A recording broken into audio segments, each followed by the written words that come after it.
রাজধানীর Tejgaon filling station pump থেকে এ বিষয়ে বিস্তারিত জানাচ্ছেন সহকর্মী শাহাদাত হোসেন ইমরান।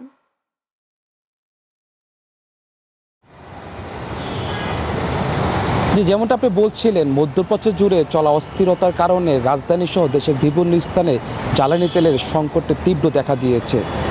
অনেক পাম্পে তেল সরবরাহ কম থাকায় ভোগান্তিতে পড়েছেন গাড়ির চালকরা ও সাধারণ গ্রাহকরা। ঘন্টার পর ঘন্টা লাইনে দাঁড়িয়ে থেকেও কেউ ফিরছেন খালি হাতে।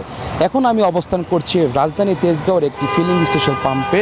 আমি যদি এখানকার চিত্র আপনাদেরকে দেখাতে চাই, সকাল থেকেই দীর্ঘ লাইন তেল নেওয়ার জন্য দীর্ঘ লাইনে দাঁড়িয়ে আছে গাড়িগুলো, কিন্তু এই পাম্পটাতে সকাল থেকে তেল না সরবরাহ না থাকায় অনেকটা ভোগান্তিতে পড়েছেন তেল নিতে আসা গ্রাহকগুলো। তাদের সাথে আমরা কথা বলেছি, তারা আসলে আমাদেরকে জানিয়েছেন যে বৈশ্বিক যে অস্থিরতা চলছে এর মাধ্যমে তেল সময় মতো না পাওয়া বা তেলের সংকট থাকায় তারা অনেকটা অনিশ্চয়তার মধ্যে তারা পড়েছে। পাম্পের মালিকের সাথে আমরা কথা বলেছি, তারা আমাদেরকে বলেছে তেলের সরবরাহ কম থাকার কারণেই এই সমস্যাটা হচ্ছে।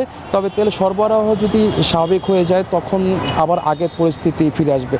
একটু বলে রাখি যে সরকারি তরফ থেকে কিন্তু বলা হচ্ছিল যে পর্যাপ্ত পরিমাণ তেল মজুদ আছে, কিন্তু বাস্তবে এর চিত্র পুরো উল্টো। সব কিছু বলে যদি আর একটু আপনাদেরকে আমরা একটু জানিয়ে রাখি যে বৈশ্বিক অস্থিরতার কারণে কয়েক দফা তেলের দাম বৃদ্ধি পেলেও গতকাল থেকে কিন্তু তেলের দাম কমেছে। তো পাম্প মালিকগুলোর সাথে আমরা কথা বলেছি, তারা বলেছে দাম আন্তর্জাতিক বাজারে দাম কমলেও পাম্পগুলোতে এখনও এর কোনো প্রতিক্রিয়া পড়েনি।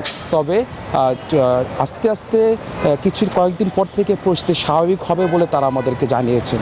তো এই ছিল রাজধানী তেজগাঁও ফিলিং স্টেশন থেকে আমার কাছে বিস্তারিত।